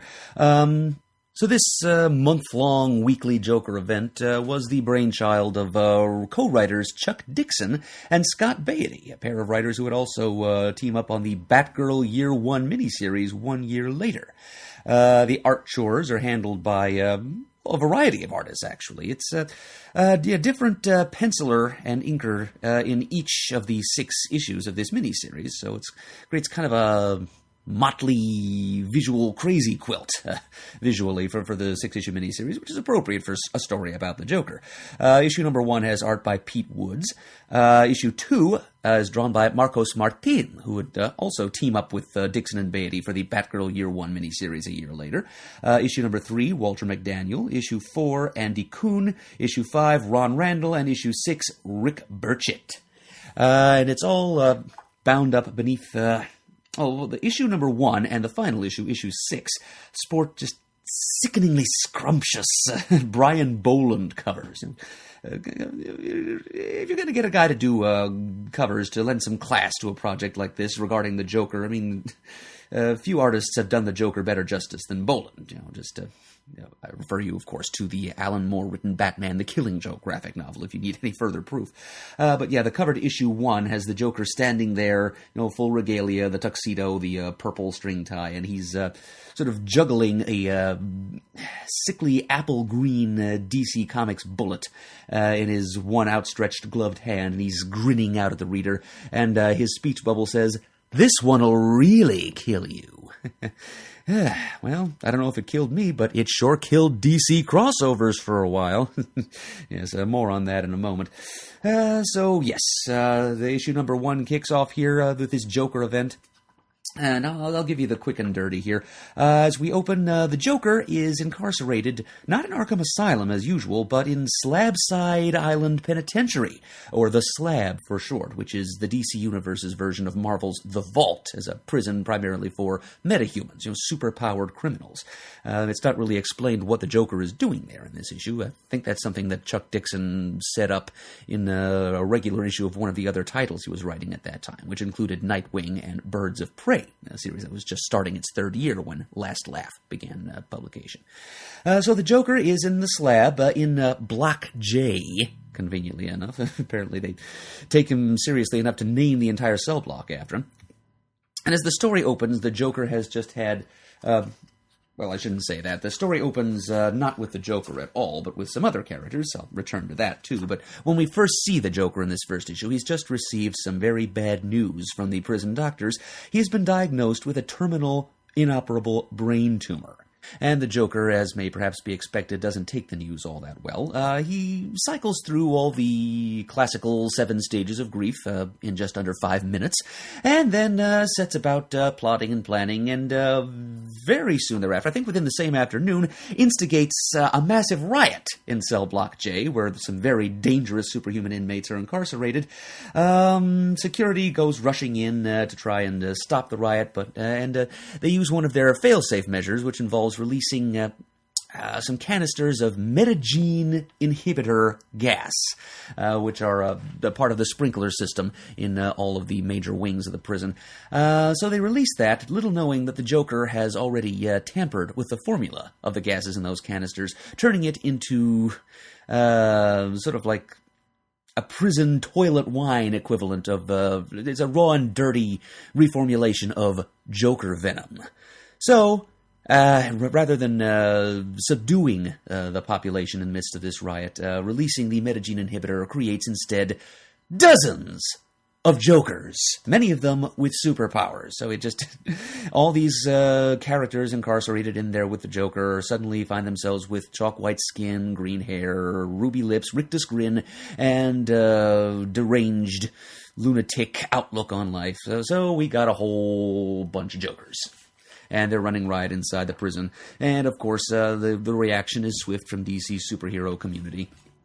In the first issue, Dixon and Bate are already bringing in a few characters that Dixon was already writing in other titles in his charge. For example, the vanguard of the response comes from Black Canary and Blue Beetle, a couple of characters who are appearing in the supporting cast of Birds of Prey. On the inside of things, the security director, whose warnings to take the Joker more seriously go largely unheeded by the liberal warden of the slab. The security director is Shiloh Norman. This is, of course, the Mr. Miracle 2. The second person to bear that mantle after Scott Free, who learned all of Scott's New Genesis and Apocalyptian tricks of the escape trade as a master heroic escape artist, and since he retired as Mr. Miracle, briefly as it turns out, he would return to the role during the era of Final Crisis.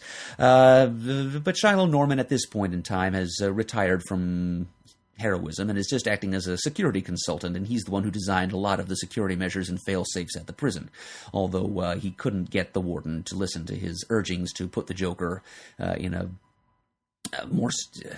more highly secured setting. The warden actually let the Joker out into the general population after receiving the news of his imminent demise, and that's what, of course, led to all the trouble. So Shiloh Norman still feels responsible. He leads the charge of the in-house security forces, aided by U.S. Marshal Dina Bell, who's another creation of Chuck Dixon's from his Birds of Prey run. And, of course, the Bat has to get involved on the very last page of Last Laugh #1. We do see him standing off on the shore with Slabside Island in the distance, a massive thought bubble filled with ha-ha-has rising up from it, apparently audible even across the sound separating it from the mainland. So we know that Batman is going to be involved in the story before all's said and done. But most of all, though, on the heroic side of things, this is a story about Dick Grayson and Barbara Gordon. It is a story of Nightwing and Oracle, but more importantly, it's a story of Dick and Babs as people, as friends, as sometime lovers. Now, I mentioned earlier that the story didn't really open with the Joker. It opened with Dick and Babs sitting down at a Maryland crab cake house somewhere, Dick trying the best he can to take Barbara out of herself, out of her all-consuming career and calling as Oracle. Just telling her that she needs some recreation, she needs to relax, she needs to be human for a little bit. And so they go out on this little date to have crab cakes. But of course, while they're doing that, that is when the Joker stages his little riot. And Barbara, of course, immediately... this story, it's a Nightwing and Oracle story, but it's more an Oracle story even than that, and appropriately so, because, as we all know, in the aforementioned Batman the Killing Joke graphic novel, the Joker shot Barbara Gordon in the waist, paralyzing her from the waist down for life, or at least until Flashpoint, and led to her becoming Oracle, giving up the life of a rooftop vigilante in favor of making a more substantive contribution to crime fighting by being an information broker for all the world's superheroes and also more official, governmental, and otherwise licensed intelligence agencies. Just Interpol, for example, just helping to fight crime using her skills as a researcher, her intellect as much as her physical abilities. And then that was a major turning point for the character, and the Joker, unfortunately, was there taking his emotional toll on her in sending her in this direction, and Barbara, for all of her strength, never quite got over that, as Dixon and Beatty are revealing in this story, showing all the borderline and perhaps past borderline obsessive security protocols that she's personally put, security and surveillance protocols she's put in place to keep the Joker under tabs. And, of course, the one night that Dick Grayson is able to talk her out of her clock tower to go for crab cakes is the night when this happens. They see the news of the breakout on the TV screen, and, well, yes, things go south pretty steadily from there. So in addition to giving us all the Joker we can handle, on the hero side of things, this story is kind of it's a psychological study of Oracle, too. And it's a good chance for Dixon and Beatty, as writers, to rip off the psychological bandages that Oracle has placed on herself and to assess the Joker-related damage there. And meanwhile, in playing an important supporting role, very important, is Nightwing, Dick, who is there to play Jiminy Cricket for her, you might say, to be her conscience, because she speaks openly in this first issue of how badly she wants the Joker dead. And this storyline provides a very powerful temptation for her to make that a reality. And she has to rely on Dick to be the one to talk her down from that figurative ledge, that point of no return. So he gets to be her conscience and also her, forgive the expression, leg man, as he eventually does go into Slabside Penitentiary to see what he can do to quell the riot and stop the Joker and his Jokerized minions. And, speaking of, on the villain side of things, we're treated to Jokerized versions of a lot of major DC Universe villains. Some of those that receive a heavy spotlight from the writers are Gorilla Grodd, Dr. Sivana, Mammoth of the Fearsome Five, the Helgramite, Dr. Polaris, he plays an important part here, as does Black Mass, from the Cadre, a group of Justice League opponents of the 80s. He actually manages to avoid being Jokerized, I believe. There's Mr. Mind, the Venusian Mind Worm, Simon, Chiller, a shape-shifting Booster Gold villain of the 80s who has an important part to play.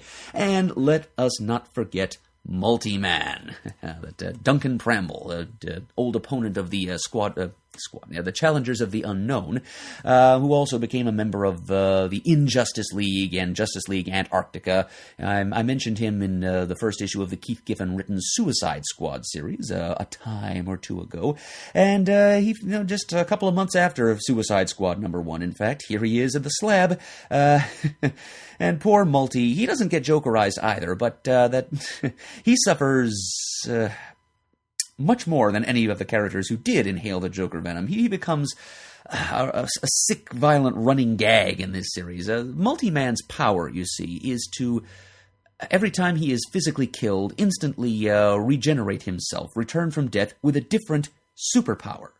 So he potentially can have, statistically, he will eventually have every single superpower it's possible to have if he just dies enough times. So leave it to the Joker to come in and make sure that Multi-Man dies as many times as it takes to give him the superpowers that are most advantageous to the Joker's plans.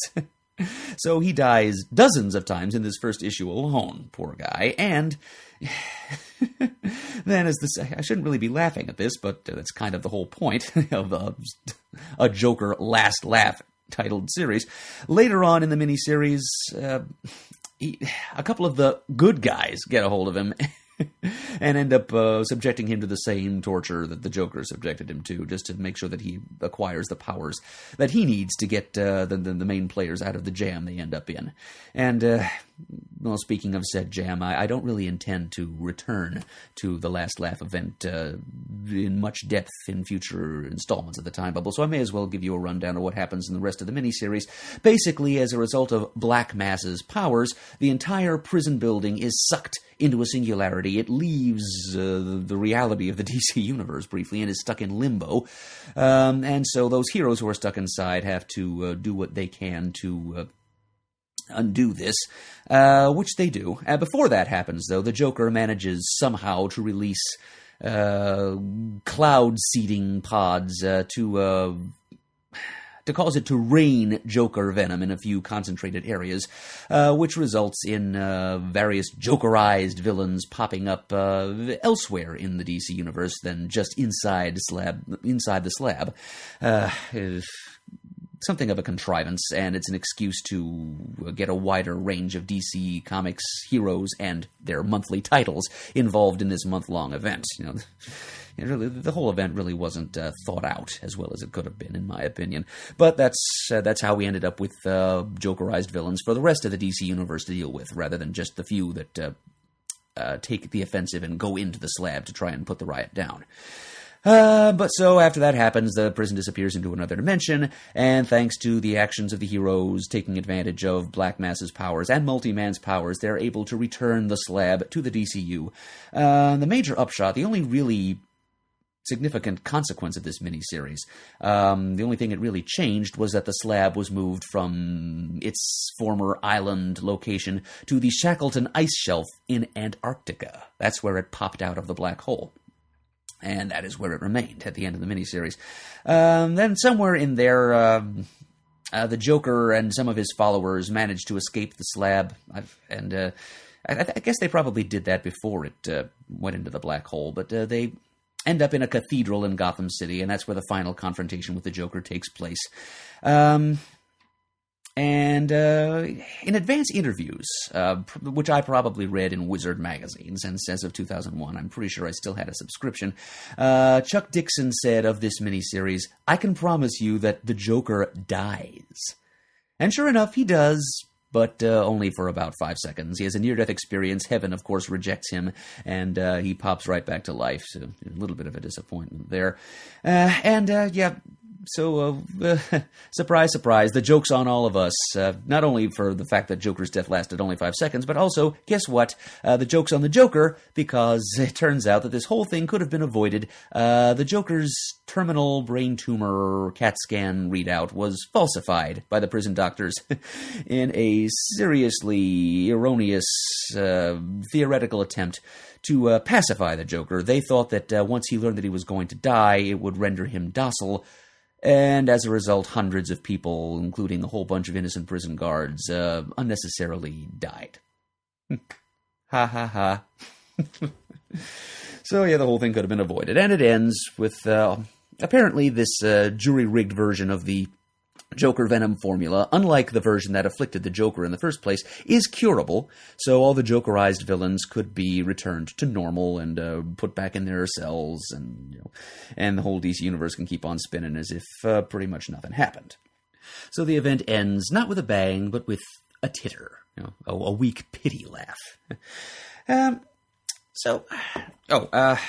couple of creators I neglected to credit here. I said that Brian Boland provided the covers for issues number 1 and 6, but issues 2 through 5 have covers by Scott McDaniel. And the entire schmear is edited by Matt Idelson. It's not exactly the crown jewel of his resume. It's coming down to it, I mean, I'm speaking of it in terms that may have sounded mildly contemptuous as I went along here. Truthfully, it's not such a bad idea for a story. I mean, especially if they had just confined it to a 6-issue miniseries, or even like a 3-part arc within a regular ongoing series. You know, the Joker staging a prison riot, and it's not such a bad idea, especially given the character moments we got between Dick and Barbara, and also some fun team-up stuff between Shiloh Norman and Dita Bell, and between Black Canary and Blue Beetle. It has some redeeming qualities, and I would like to give some credit here to Bionic Dave on the forums for when he popped into the forum thread about my last episode to defend Our Worlds at War, about which I had a tendency to speak disparagingly too, and he pointed out that even a mega event like that from 2001 is more fun than a lot of the overwrought crossover content we are provided in the present day. And, you know, I definitely agree with Dave on that. I mean, even every single crossover event has got that much volume of comic book content. There are bound to be a few solid quality reads or chapters thrown in there, and there are always a few pluses to be picked out from amidst a minefield of minuses in an event like this. And sure enough, there were a few quality last laugh tie-ins, and the story itself has some merit, as I've said. But the problem was this concept provided to the readers at this scale, it's pure overkill. And I'm not talking about Joker's body count here. I'm talking about the patience of the readers. I mean, a story that took up this much space in the DC universe, especially this soon after Our Worlds at War, just the sheer stratospheric page count, collective cover price, and obtrusiveness factor for DC Comics fan. It's just too damn high all the way around.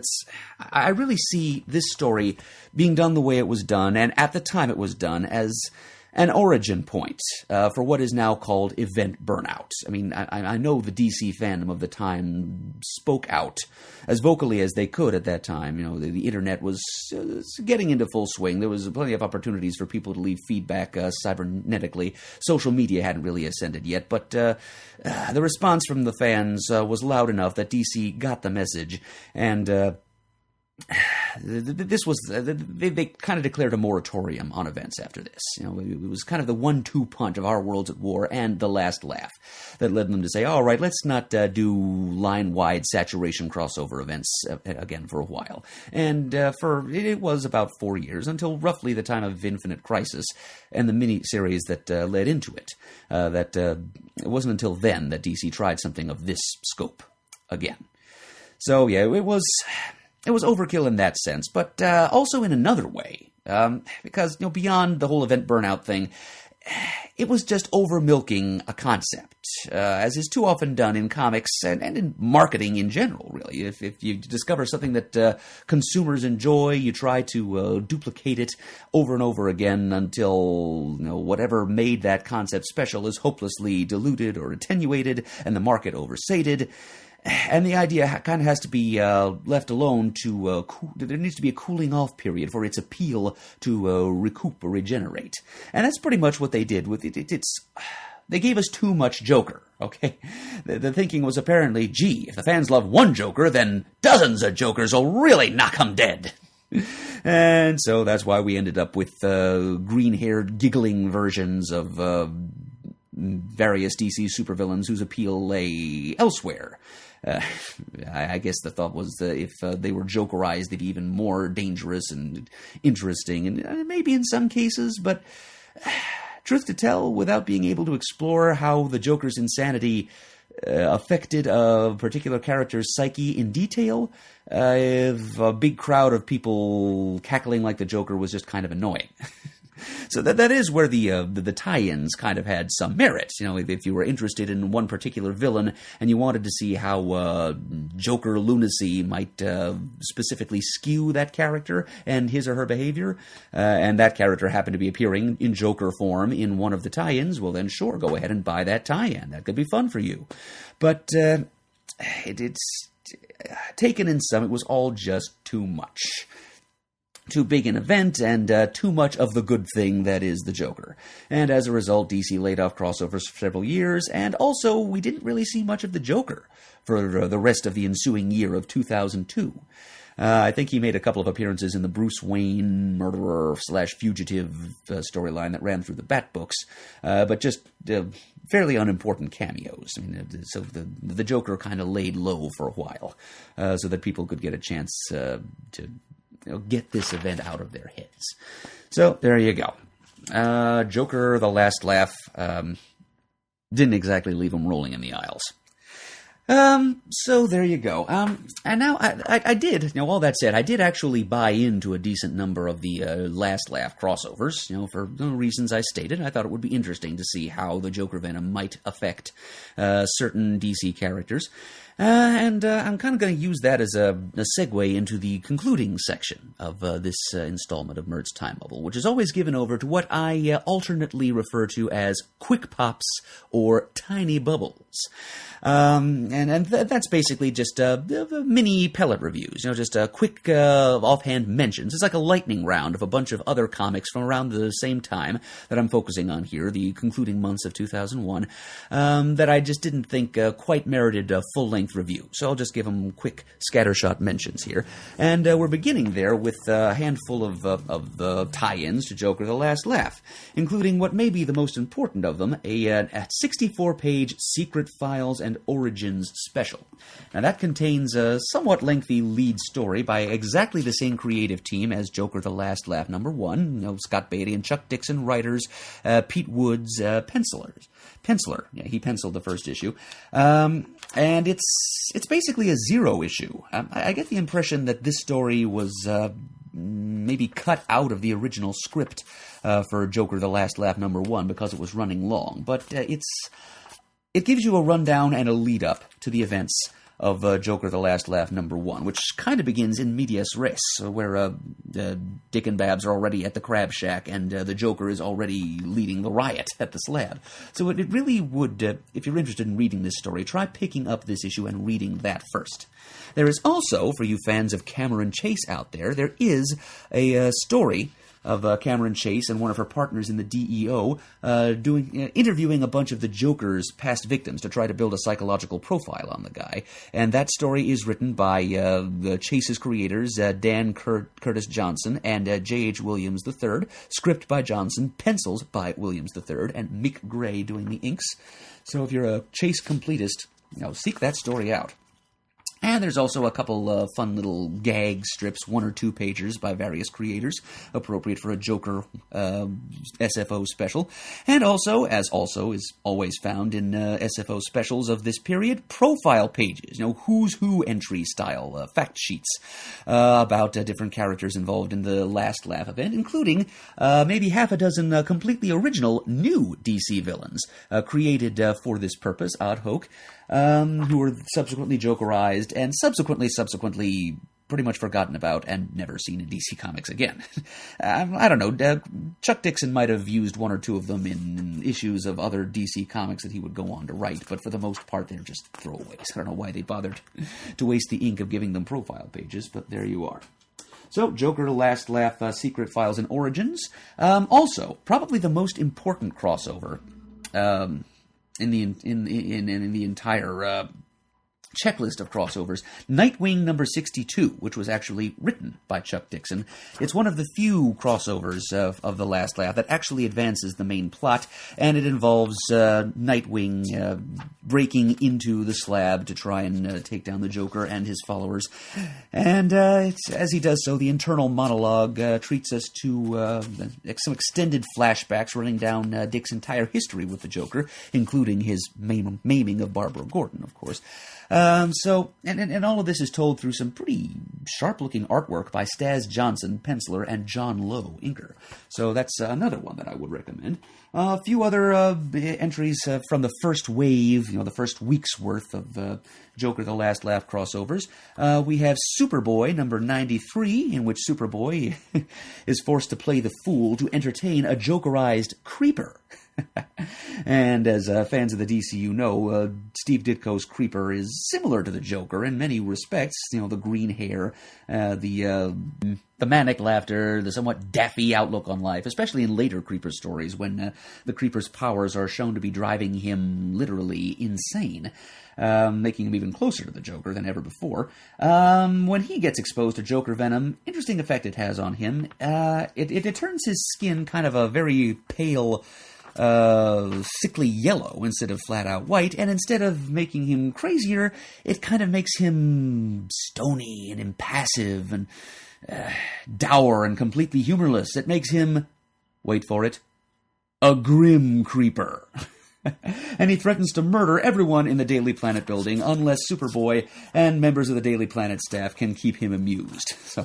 And this is written by Joe Kelly, co-written by some guy named Berganza. I'm trying not to hold that against the story. But it's a good issue, and anything written by Joe Kelly is worth your time. So this is also one of the better Last Laugh tie-ins. Then we've got Adventures of Superman number 597, featuring a Jokerized President Lex Luthor. And Harley Quinn number 13. You knew that any line-wide Joker-centric event would have to cross over with Harley Quinn's book, right? But funnily enough, it doesn't do so in the way you'd expect. The Joker really isn't very much involved here. The Joker and Harley do not meet, do not interact in any way. Instead, Harley has to contend with Jokerized versions of a pair of brand new villains created by writer Carl Kiesel. I'm giving this issue extended play because I think this is actually one of the cleverer villain-related ideas I've read from comics of this period. So hats off to Carl Kiesel for that. And the villains I'm talking about are a pair of husband and wife astronauts, good people, very much in love, with the best interests of mankind at heart. But unfortunately, during a trip to the moon in a NASA spacecraft, they are exposed to certain eldritch energies that cause them to mutate into the murderous, monstrous entities known as Lady Luna and Moonrock every time the sun goes down after they return to Earth. So their situation is kind of similar to what the Hulk's was in the very early days of his own appearances in Marvel Comics, where they were forced to turn into monsters at sundown. Although, unlike the Hulk, they retain their full intellect and they become fully malevolent and homicidal. So, a couple of bad seeds. But even as Lady Luna and Moonrock, they're just as much in love with one another as they are in their human identities of Rick and Lana Jensen. So it's a kind of Hulk/Eclipso situation here. With the added star-crossed lovers angle, which is irresistible to Harley Quinn, who at this time in her career styled herself as the Cupid of crime, who would always take time off from whatever criminal endeavor was occupying her at a given moment to help, quote-unquote help with affairs of the heart.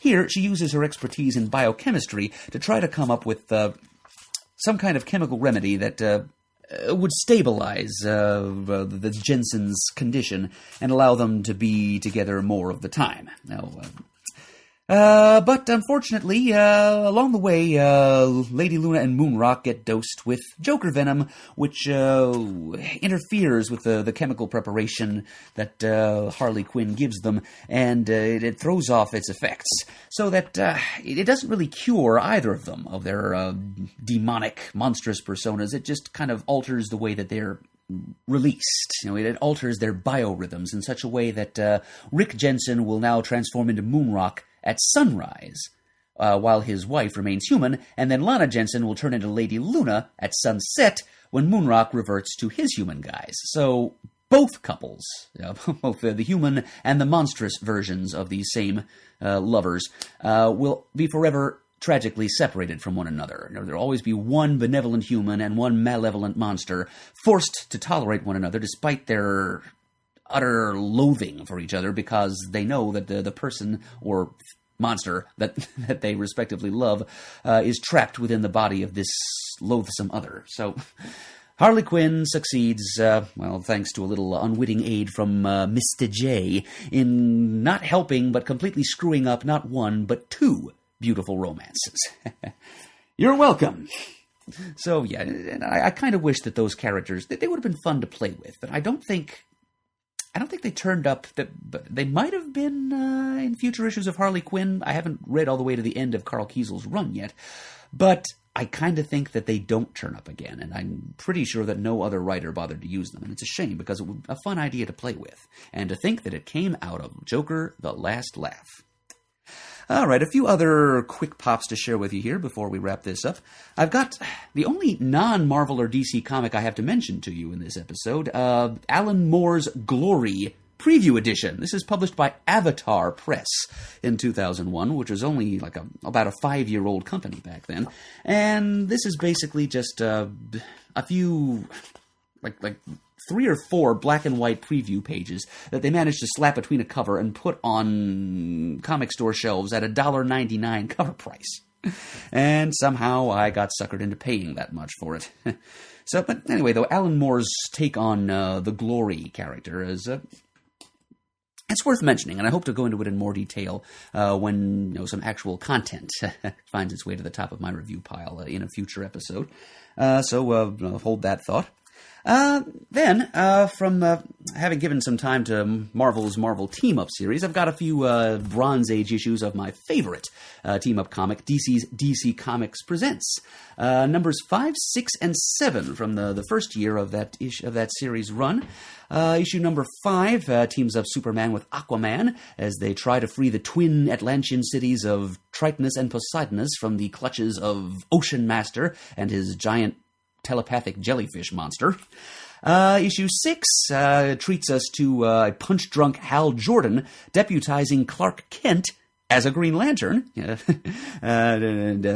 Green Lantern Kent is then relieved of involvement in the story by Superman himself as he comes in to break up one of a series of lovers' quarrels between Green Lantern and Star Sapphire, in so doing unwittingly foiling the plans of a renegade faction of Green Lantern's old enemies, the Weaponers of Quard, who then abduct Superman in retaliation to the antimatter universe of Quard. And then in issue number 7, continued from number 6, Superman must be rescued from Quard by none other than the Red Tornado. All 3 of these issues brought to you by scripter Paul Levitz. Art for issue number 5 was provided by Murphy Anderson, one half of the legendary Swanderson team of Superman artists, and a damn fine draftsman in his own right, as people tend to forget, even when he's not just inking over Kurt Swan. And then Mr. Swan takes center stage as penciler with DCCP number 6, number 7 penciled by Dick Dillon. Number 6 and 7, actually a 2-part story. Believe it or not, those things did happen in team-up series, and not just at Marvel, too. They had kind of pioneered the idea, but DC, they had a few 2-part team-up stories, too. It happened a few times over the nearly 100-issue run of DC Comics Presents. So, some more good Bronze Age team-up fun there.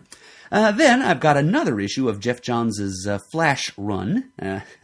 I talked about his revamping of Grodd last time, and thanks again to Chris Beckett for giving me his input on that. Issue number 180 is the first appearance of another member of the Flash Rogues Gallery, introduced by Johns, Peekaboo, alias LaShawn Baez, who wears rollerblades and is able to teleport. And then she has turned up on the Flash TV series. And also, this issue advances the subplot of the corruption of Iron Heights prison warden Gregory Wolf, which is, if you're watching season 4 of the Flash TV series on the CW, this is a timely story to come up on this podcast right now, because the Flash has a lot to do with Iron Heights and Warden Wolf right now as well. Then we've got issue 8 of the Kevin Smith run of Green Arrow, in which the soulless homunculus of Oliver Queen, who has been the star of the series so far, just a construct created by Hal Jordan when he was wielding the power of Parallax, constructed from Hal's idealized memories of what Ollie was like back in the glory days of the hard-traveling heroes. Ollie gets to meet the spirit of the original Oliver Queen as he experiences eternal peace and tranquility doing target practice in the Elysian fields of heaven. And this meeting is brokered by Hal Jordan, the Spectre. So, interesting meeting of the minds, or meeting of 2 aspects of a single mind, you might say, in part 8 of Kevin Smith's masterful introductory arc of his run on Green Arrow, Quiver. Then we've got an issue of Exiles, issue number 5, in which the Exiles find their way to a reality in which, what if Wolverine had led Alpha Flight? And the answer to that question is, Alpha Flight really gets its stuff together and becomes the premier superhero team on Earth. Really cool to see Wolverine doing so well for himself in this setting. A whole bunch of alternate reality versions of known superheroes. As the Exiles show up there to track down the Hulk, and hot on their heels and making their first appearance is a group that would become a thorn in the Exiles' side, the evil version of the Exiles, so call it, Weapon X, led by the Age of Apocalypse version of Sabretooth. They show up to dog the Exiles' heels and attempt to steal their asset, a.k.a.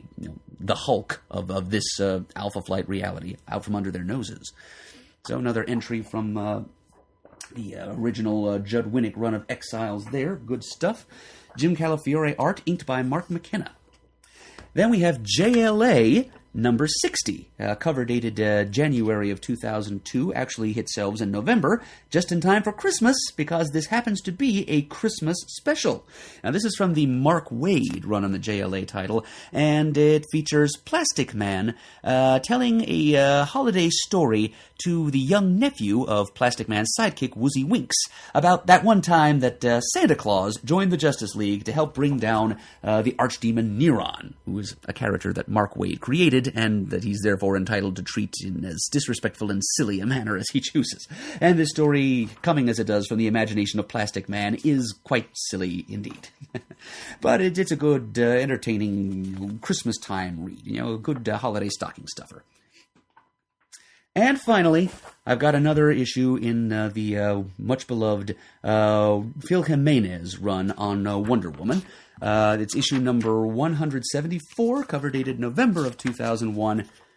It's written and penciled by Jimenez, and it's the first part of a story called The Witch and the Warrior. Circe is back. She's up to her old, you might say ancient, tricks, capturing and transmogrifying various DCU male heroes into animals, and gathering up an entire legion of all the female supervillains she can find.